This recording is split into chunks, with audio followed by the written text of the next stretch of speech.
everyone, welcome back to Casual Cognition. I thought it'd be fun to do this series where I talk about like fictional characters of a certain type. So the first one I'll do, I guess, is ISFJ.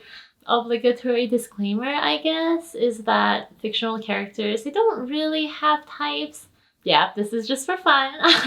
And I don't know, I thought it'd be like a nice tribute to ISFJs. So the first character is a very classic ISFJ character. I'm pretty sure pretty much everyone agrees that she's ISFJ, and that's Pam from The Office.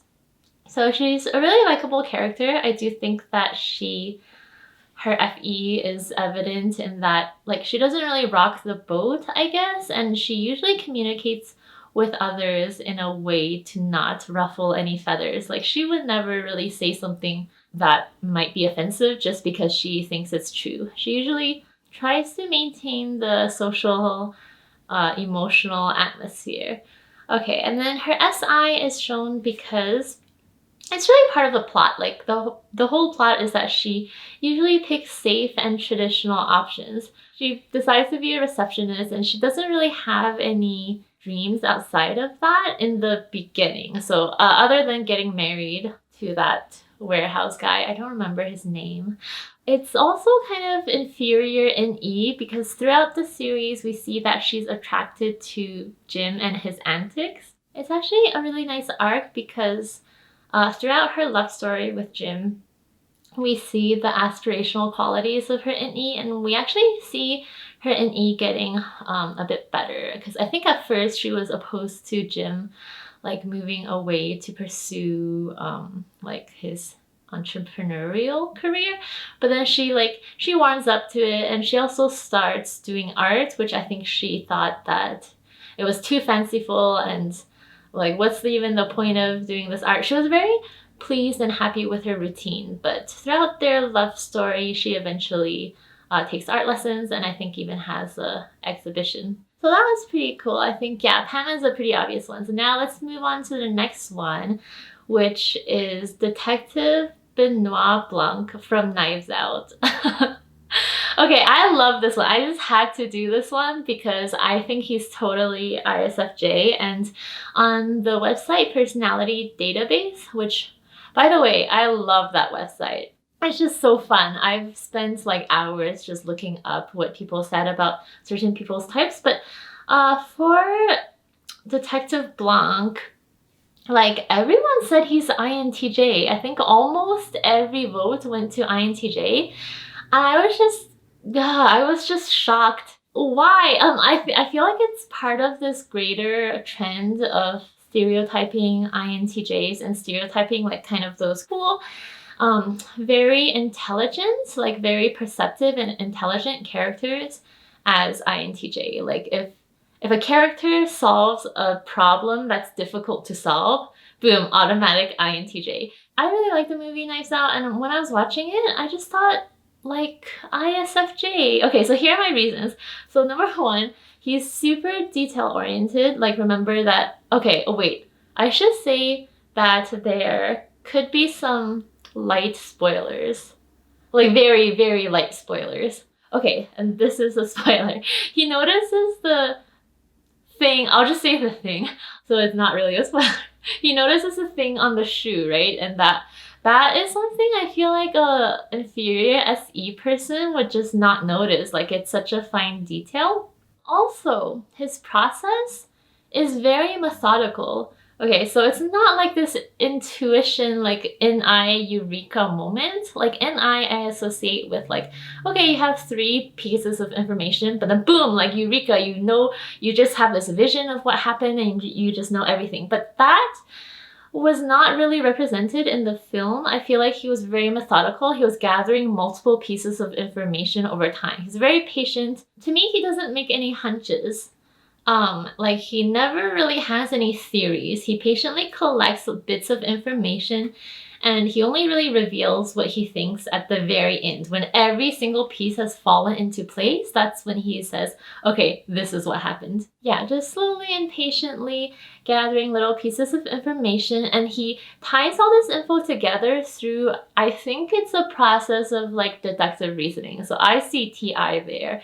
Every conclusion that he comes up with on the step of the way, every step closer he gets to the final reveal, is little conclusions and little rational deductions that he's made. So to me, that's very TI. Like with TE, it's all about, you know, getting things done and it's achieving objective outcomes. So yeah, like with TE, I can almost imagine, it doesn't have to be like this, but I can almost imagine like threatening people that, oh, if you don't reveal this information, you can get more years in jail than you would have otherwise, or you could get fined. Yeah, like using external logical things to get your way, I guess. Also, he has really good FE because it's not just about being polite. Like, he's a very polite character. They kind of made him like the Southern gentleman type character or European gentleman. I don't remember his accent. So it's not that INTJs can't be polite, but it's not only that. He's also just so socially perceptive. Like, he really knows how to manipulate people. I guess he really knows how to read a social situation and use social dynamics to his advantage. And also just the vibe, he comes across as very like this warm, gentle, well-spoken person. And I just don't think that an FE polar person or a FE blind person like an INTJ would come across like that and be so delicate. Like, I don't think he says one blunt thing in the whole movie.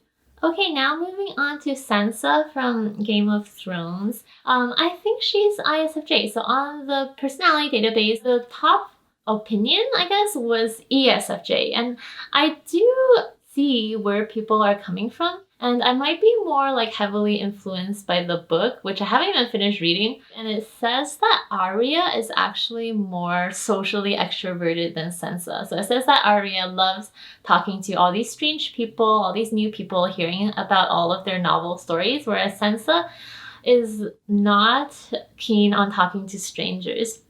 And I feel like that's SI over FE. So I know like ESFJs could potentially also be socially introverted, because cognitive introversion and social introversion is not exactly the same thing in my opinion. However, I do think that this emphasis on talking to the people that she knows is SI familiarity, I guess, or routine over FE, just connecting with people and harmonizing with people. And also in the story, her FE is not that noticeable.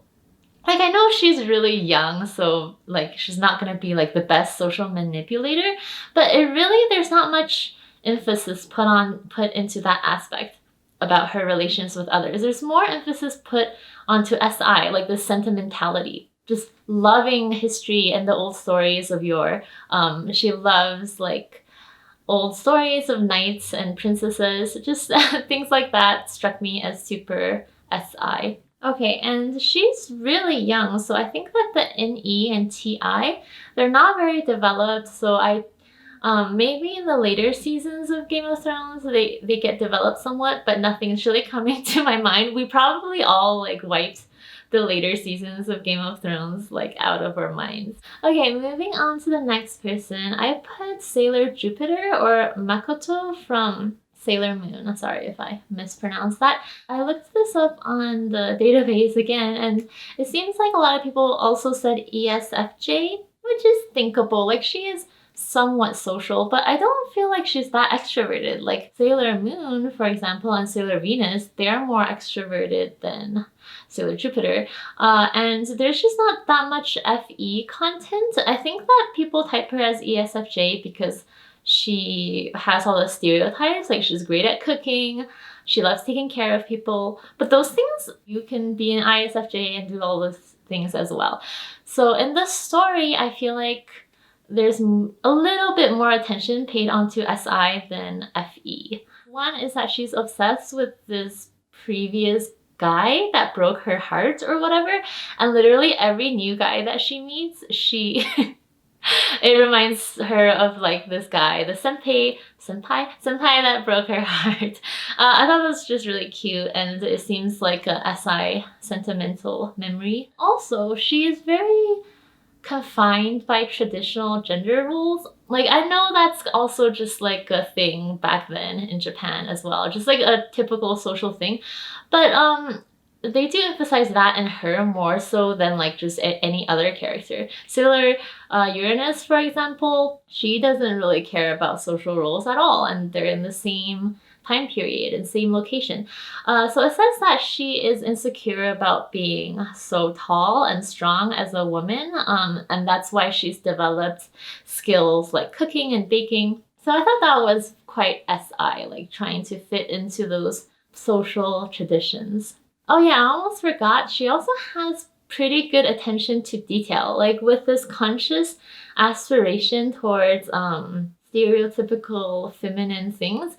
There's an episode where Sailor Moon says like, "Oh, your lunchbox is so pretty." Like, so this girly details thing, it even goes down to her lunchbox. So I thought that was like a keen attention to detail. Finally, I have Megumi Tadokoro. Oh, from Food Wars. From Food Wars, she's just like the most ISFJ character ever. I love her. She's just adorable. Okay, so the FE shows in her gentle communication. You can see she's not like a JE dominant person because she's not really trying to control or impact the external atmosphere so much. But her JE is just gentle and auxiliary. She uses it creatively when she kind of needs to, so she gets along really well with her teammates. And then for the SI, there's so much attention to detail and tradition. Her whole claim to fame is traditional cooking and using just the lengthy history of her hometown. She learned how to cut this monkfish, which is apparently a traditional but super difficult dish.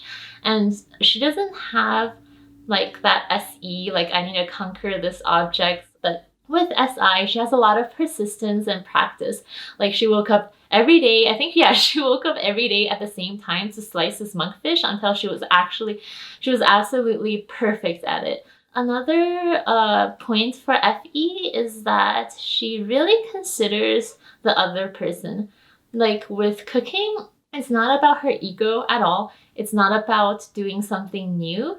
It's about doing what's tried and true and also making sure the other person fully enjoys her dish. So she really thinks about the other person first and thinks about her own glory or whatever second. Even like acing this cooking school, she's mostly afraid of failing, not because of herself, but she's afraid of disappointing her family.